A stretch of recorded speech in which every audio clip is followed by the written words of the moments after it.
স্বাগতম জানাইছোঁ জিকে মাইন আসামৰ সমূহ দৰ্শকলৈ এই মুহূৰ্তত লৈ আহিছোঁ এক গুৰুত্বপূৰ্ণ খবৰ আমফানৰ পাছত এইবাৰ আহি আছে ঘূৰ্ণীবতাহ নিসৰ্গ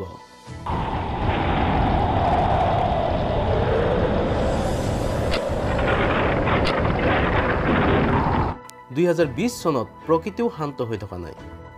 বংগোপসাগৰ সৃষ্টি হোৱা বিধ্বংসী ঘূৰ্ণীবতাহ আমফানে পশ্চিমবংগ তথা বিভিন্ন ৰাজ্যত ধ্বংসলীলা চলোৱাৰ কিছু মুহূৰ্তৰ পিছতে এইবাৰ আৰৱ সাগৰত সৃষ্টি হৈছে নিম্নচাপৰ আৰু এই নিম্নচাপৰ বাবে পুনৰবাৰ ঘূৰ্ণীবতাহৰ সৃষ্টি হ'ব বুলি প্ৰকাশ কৰিছে দেশৰ বতৰ বিজ্ঞান কেন্দ্ৰই ইতিমধ্যে এই ক্ষেত্ৰত কিছু অঞ্চলত সতৰ্কবাণীও জাৰি কৰিছে বতৰ বিজ্ঞান কেন্দ্ৰই আৰৱ সাগৰত সৃষ্টি হোৱা এই ঘূৰ্ণীবতাহক নাম দিছে নিসৰ্গ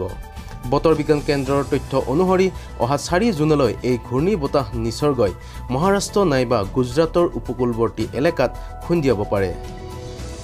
বিজ্ঞানীসকলে এইটোকো জনাই দিছে যে এই নিসৰ্গই যিকোনো মুহূৰ্তত ইয়াৰ গতিৰ দিশো সলনি কৰিব পাৰে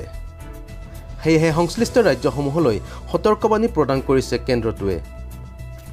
ব্যক্তিগত খণ্ডৰ আগশাৰীৰ বতৰ বিজ্ঞান সন্থাই আৰৱ সাগৰত সৃষ্টি হোৱা এই নিম্নচাপৰ সাগৰ উপকূলৱৰ্তী ৰাজ্যসমূহত প্ৰবল বৃষ্টিপাতৰ লগতে ধুমুহাৰ আগজাননীও জাৰি কৰিছে